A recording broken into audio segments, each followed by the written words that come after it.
परमं पुनीतं युगे युगे स्वामी हरन्ति दुःखं दातारमुक्तं पुरुषं पुराणं चरणारविन्दं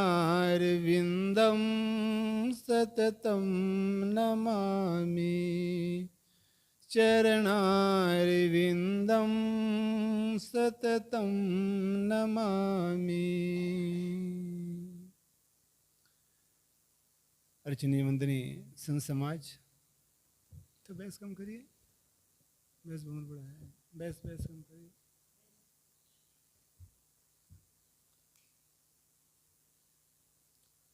कुछ कहने के पहले सदगुरु कबीर साहब का एक भजन।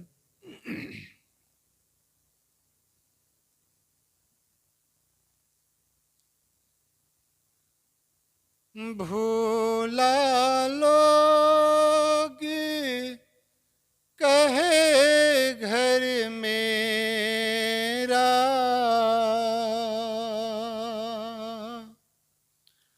लोग कहे घर मेरा,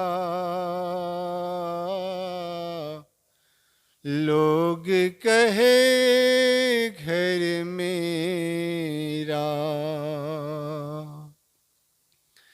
भूला लोग कहे घर मेरा,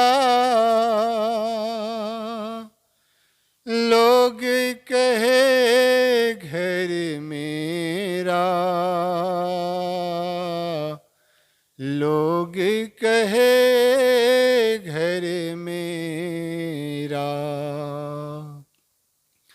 जा घर में तू भूला डोले, जा घर में तू भूला डोले, सो घर नाही तेरा,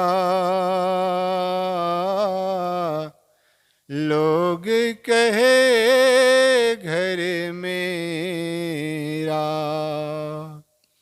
भूला लोग कहे घर मेरा, लोग कहे घर मेरा,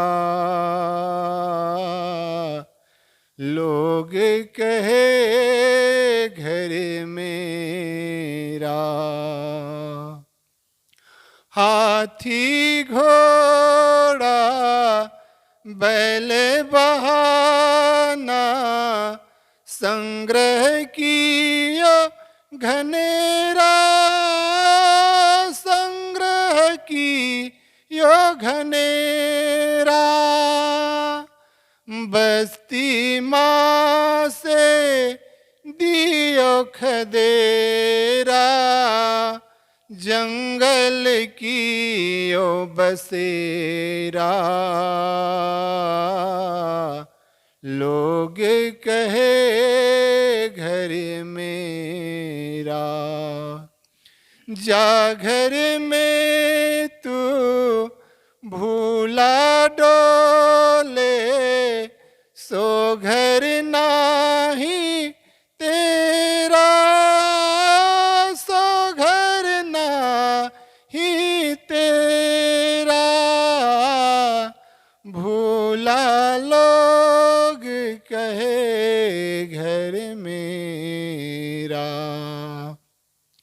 गांठी बांध खर्च नहीं पठियो, बहुरी न कियो फेरा, बहुरी न कियो फेरा।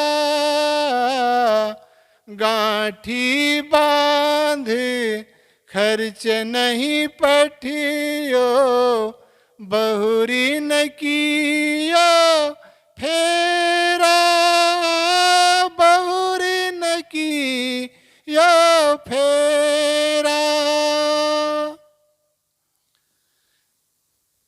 लोग कहे घर मेरा, लोग कहे घर मेरा, भूला लोग कहे घर मेरा, नौ मन सूत अरुझ नहीं सूरझे, जन्म जन्म उर्झेरा, नौ मन सूत अरुझ नहीं सूरझे, जन्म जन्म उर्झेरा, कहत कबीर सुनो भाई साधो, कहत कबीर सुनो भाई साधो, यह पद का करहु निबेरा, लोग कहे घर मेरा, लोग कहे घर मेरा, भूला लोग कहे घर मेरा, भूला लोग कहे घर मेरा, लोग कहे घर मेरा, लोग कहे घर मेरा, लोग कहे घर मेरा, लोग कहे घर मेरा। बोलिए सद्गुरुदेव की जय।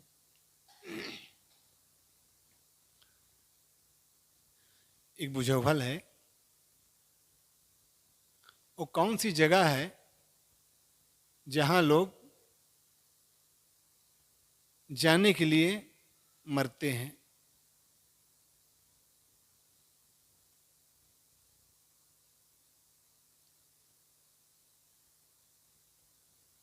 कोई बताएंगे? वो कौन सी जगह है जहां लोग जाने के लिए मरते हैं? काशी, कोई बनारस, कोई प्रयाग, शमशान। इसका उत्तर है शमशान। ऐसी जगह है लोग जाने के लिए मरते हैं। जब तक मरेंगे नहीं तब तक जाएंगे भी नहीं। कोई आदमी को, कोई किसी जिंदा आदमी को कोई शमशान घाट नहीं ले जाता है, मरते हैं तभी जाते हैं। जाने के लिए मरते हैं, वो शमशान घाट है, मौत खाना, मृत्यु का घर।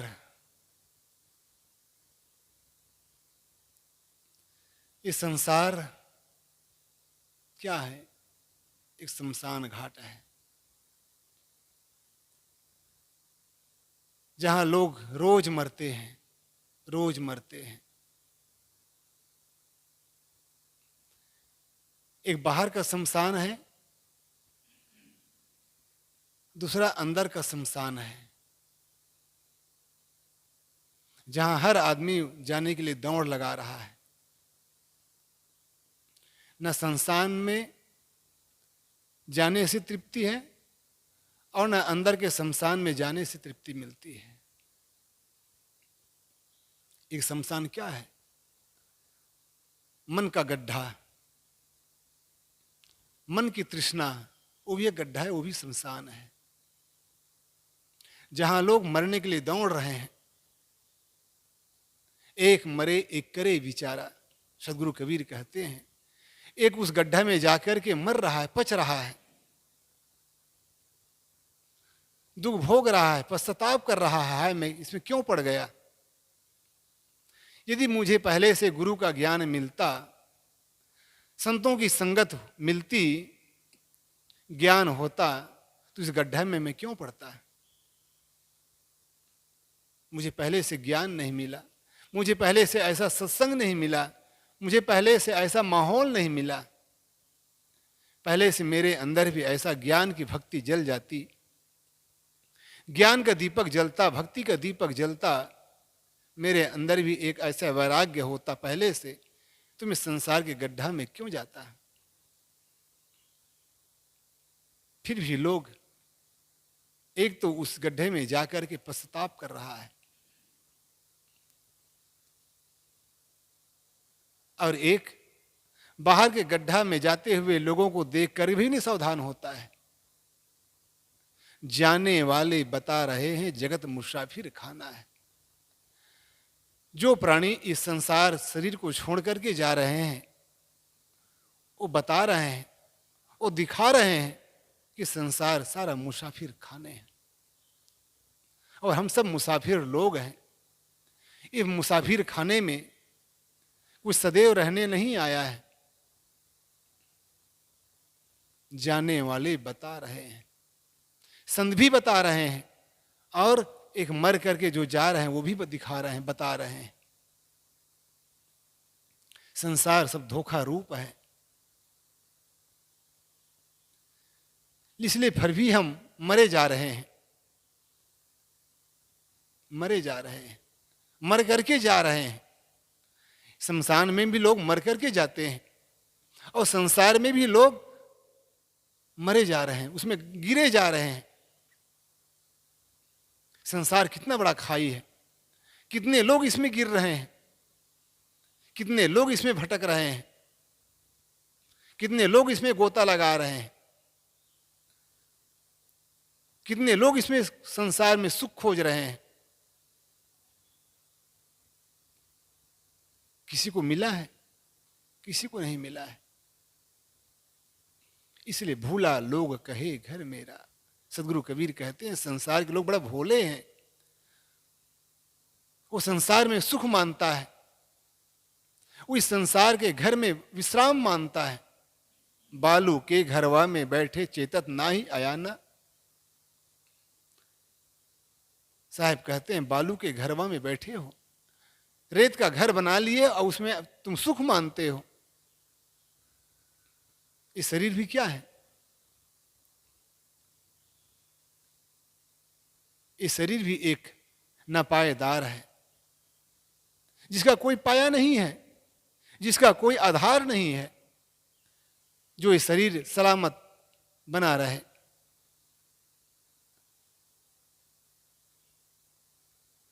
इस शरीर को हम अपना घर मानते हैं। ये जीव बहुत भूला हुआ है।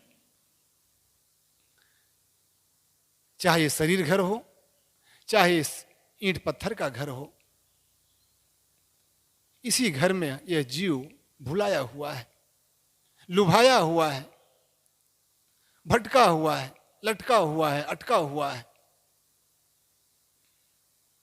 इसलिए संत जन जगाते हैं, जागो तो जरा, उठो मानो आंखें खोलो, सो चुके हो अब न सोना।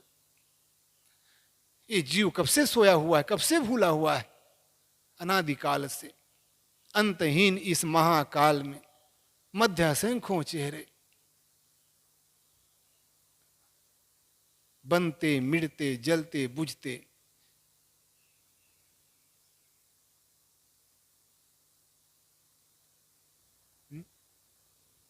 रहते दीपक सेहरे। कितने बार बने, कितने बार मिटे, कितने बार जले, कितने बार बुझे। इस अनंत अंतहीन इस महाकाल के अनंत काल में फिर भी जीव कभी सावधान नहीं होता है। इसलिए जीवन जगने के लिए है, ये मानव जीवन जगने के लिए है, ये मानव जीवन सावधान होने के लिए है, ये मानव जीवन बनाने के लिए है। इसलिए सदगुरु कबीर ने कहा है, सकलो दुर्मति दूर करो, अच्छा जन्म बनाओ। भटकने का कारण क्या है? दुख पाने का कारण क्या है? आसक्ति है, भूल है। इसलिए साहब कहते भूल मिटे गुरु मिले पारखी। भूल मिले, भूल मिटे गुरु मिले पारखी। भूल कब मिटती है? जब गुरु मिलते हैं, जब ज्ञान मिलता है, जब सत्संग मिलता है। लेकिन ये जीव सत्संग से जी चुराता है, ज्ञान से दूर भागता है और कहां लटकता है जाकर के? इस माया मोह में, इस माया मोह की नगरी में अटक जाता है। वो कहानी याद आती है जो संत लोग बताते हैं। एक राजा ने ऐलान कराया कि भाई मेरा कोई संतान नहीं है, मेरा कोई पुत्र नहीं है, केवल एक पुत्री है, एक पुत्री है, बेटी है। इस राज्य का कोई उत्तराधिकारी होना चाहिए, क्योंकि बेटी तो पराये होती है। मेरा कोई संत पुत्र नहीं है जो मेरा इस राज्य का उत्तराधिकारी बने, राज्य का शासक बने। हाँ, कोई इस नगर में, इस संसार में कोई मेरी पुत्री को कोई हाथ थामने वाला हो, या इस राज्य का कोई उत्तराधिकारी बनने वाला हो, तो ठीक शाम के 6 बजे तक इस राज सिंहासन तक पहुंच जावे। मैं उसको इस राज्य का उत्तराधिकारी बनाऊंगा और अपनी पुत्री को उसको सौंप दूंगा। मेरी पुत्री का विवाह उस राजकुमार से कर दूंगा।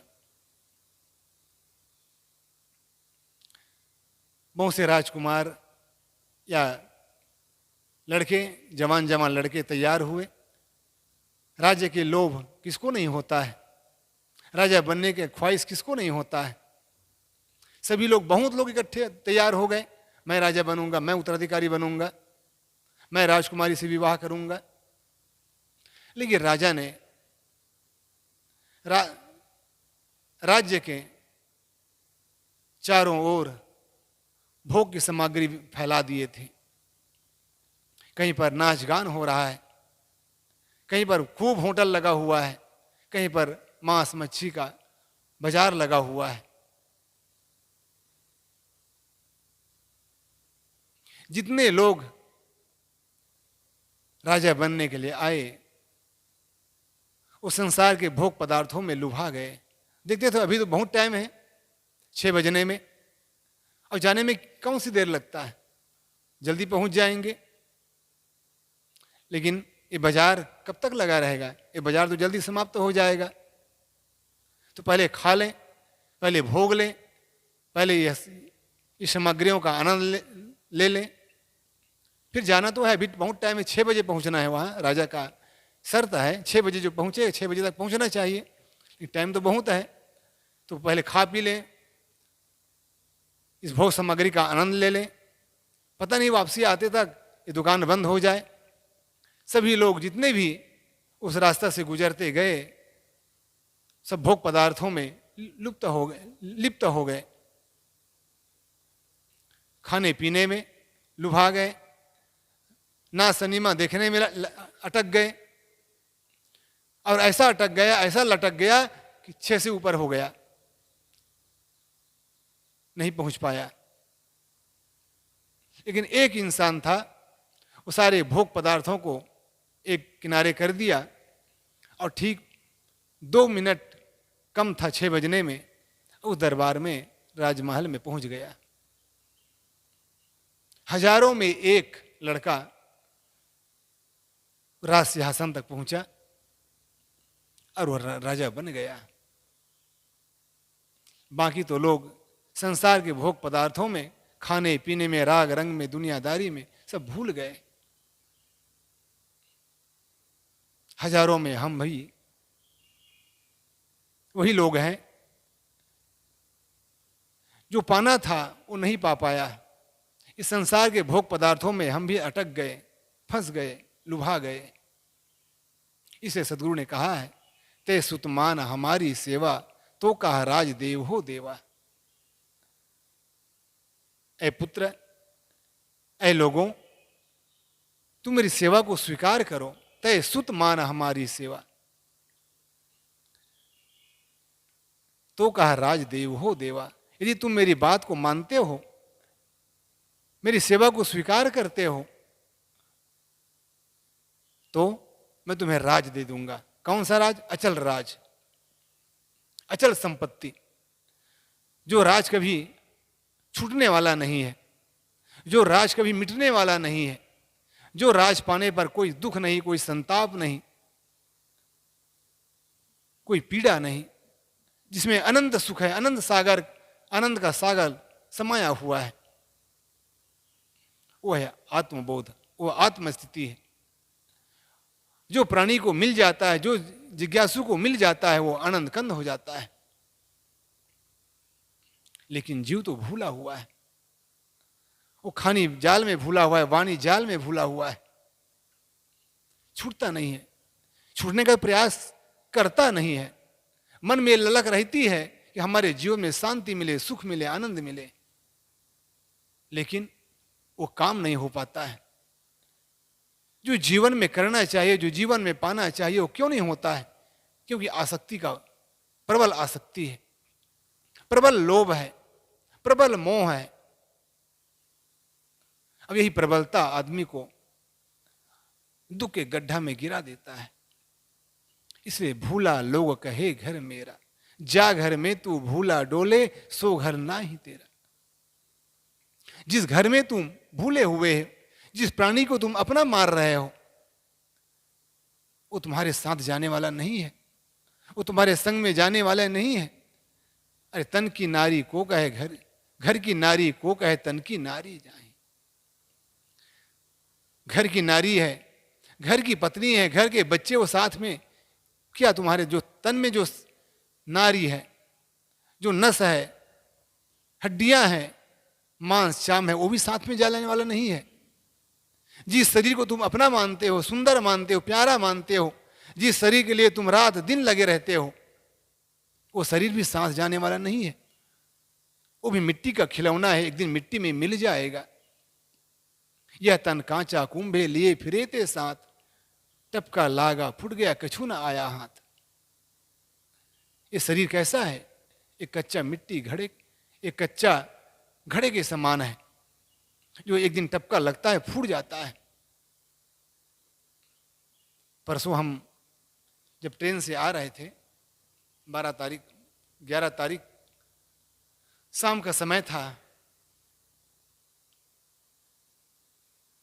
एक जगह की घटना ऐसी घटी, विचित्र, देखते ही बनता था, सोचते ही बनता था।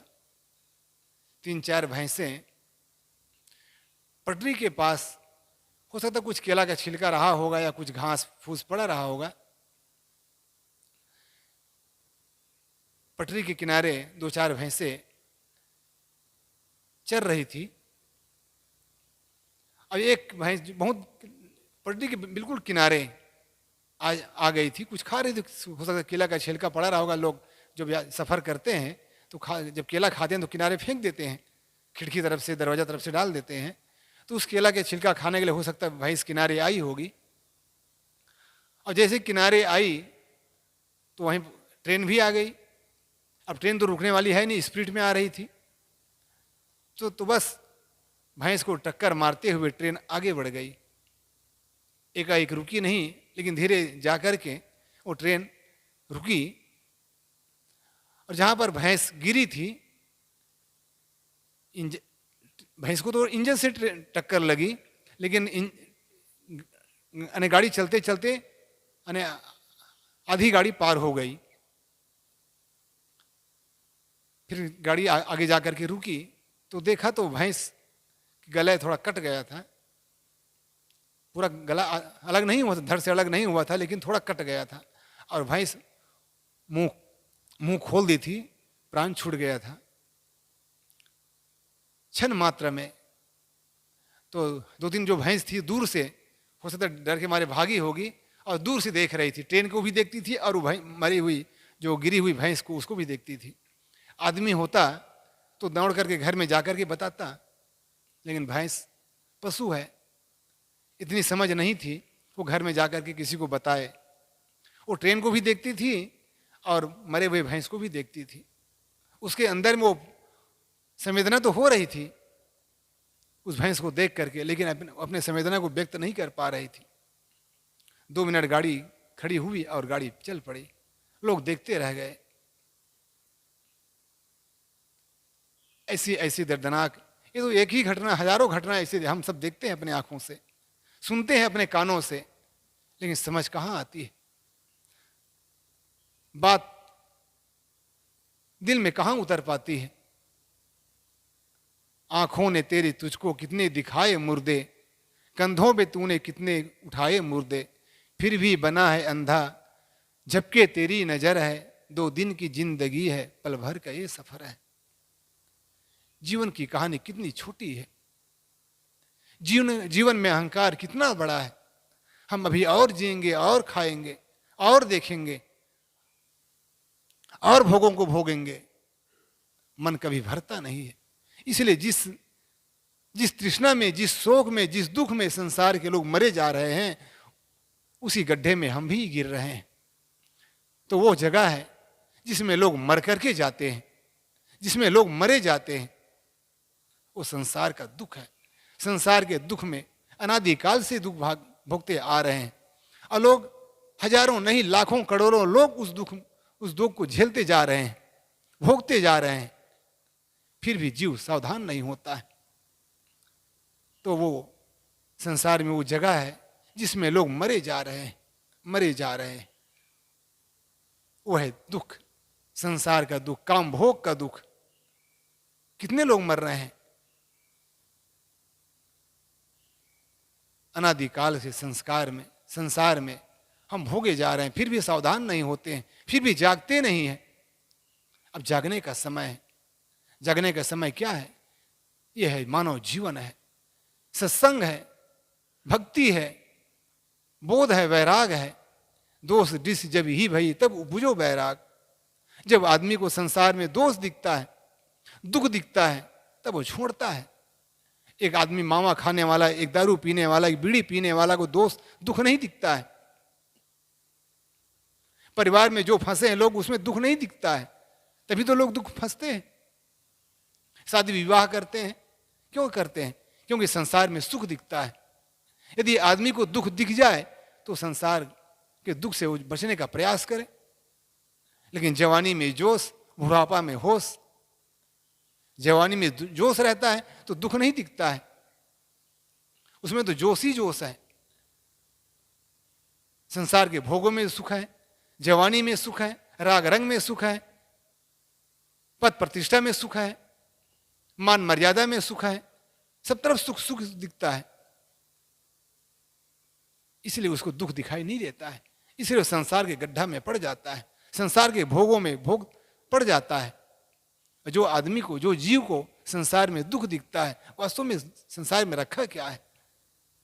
देख लिया, भोग लिया, जो पाना था पा लिया। अब तक क्या पाया है? दुख पाया है, शिकवा शिकायत पाया है। वो आदमी को संसार में दुख दिखता है और दुख से भागने का प्रयास करता है। दुख में जो त्यागी हो न सके, सुख में न बन सके जो उदार, वो पथिक साधना में जीवन को सफल बनाना क्या जाने। जिस आदमी को दुख में दुख नहीं दिखता है और सत्संग में सुख नहीं दिखता है, वो पथिक साधना में जीवन को सफल बनाना क्या जाने। क्योंकि संसार में दुख है, आसक्ति में दुख है, भोगों में दुख है, वो नहीं दिखता है। और सत्संग में सुख नहीं दिखता है, भक्ति में सुख नहीं दिखता है, वैराग में सुख नहीं दिखता है। वो पथिक साधना में जीवन को सफल बनाना क्या जाने। पथिक महाराज जी कहते हैं वो जीवन को सफल साधना में नहीं बना सकते हैं, वो जीवन को साधना में नहीं लगा पाता है, क्योंकि संसार में सुख दिखता है उसको। इसलिए साहब कहते हैं बहुत दुख दुख दुख की खानी, तब बची हो जब रामा ही जानी। संसार में बहुत दुख है, शरीर में बहुत शरीर रोगों का घर है, संसार दुखों का घर है। जो आदमी को विवेक ठहरता है, जो आदमी के अंदर वो विचार जगता है, वो आदमी राम को समझता है, वो आदमी अपने स्वरूप को समझता है, स्वरूप की परख करता है। मैं कौन हूं, संसार में क्यों आया हूं, मुझे क्या करना चाहिए। ऐसा जिसकी आंखें खुल जाती है, वो वास्तव में अपने आप में प्रतिष्ठित हो जाता है और संसार के मोह निद्रा से जग करके वो राममय हो जाता है, वो राम में रम जाता है। जो भोगों में रमता है वो राम में रमता है, जो वासना में डूबता है वो उपासना में लग जाता है। इसलिए इस संसार के दुखों से जिसको बचना है वो क्या करे? सुख की तलाश करे, सुख को खोजे। सुख कहाँ मिलेगा? शांति कहाँ मिलेगी? आनंद के लूटे खजाने भाई सदगुरु के दरबार में। इसलिए आनंद का सुख, जो आनंद है, जो सुख है, वो कहाँ मिलता है? केवल एक सदगुरु के दरबार में, भक्ति में, उपासना में। इसलिए हम अपने जीवन को जगाएं, अपने जीवन को समझें। इस जीवन में सुख कहाँ मिलेगा, शांति कहाँ मिलेगी? आज तक हम जो खोजे हैं वो मिलने वाला नहीं है, वो संसार में नहीं मिलता है, वो भोगों में नहीं मिलता है, वो प्राणी पदार्थों में नहीं मिलता है। वो मिलता है केवल सत्संग में, और सत्संग में भी मिलने वाला नहीं है, क्योंकि हम अनादिकाल से सत्संग कर रहे हैं, ग्रंथ पढ़ रहे हैं, जानते हैं, तीर्थों में भी गए हैं। वहां मिलने वाला नहीं है, वह तो हमारे अंतस्थल में है, और केवल यह मिलेगा विचारों से। इसलिए विचार को जगाएं, विचार को पुष्ट करें, और अपने अंदर जो सुख सागर लहरा रहा है उसको पहचाने, उसमें डूबें, तभी यह जीवन सफल होगा, यह जीवन सार्थक होगा। ऐसे संतों का उपदेश है, निर्देश है, उसके निर्देशों पर चलने का प्रयास करें तो संभव है हमारा जीवन आनंदकन हो जाएगा, जीवन सार्थक हो जाएगा। बोलो सद्गुरु देव की जय।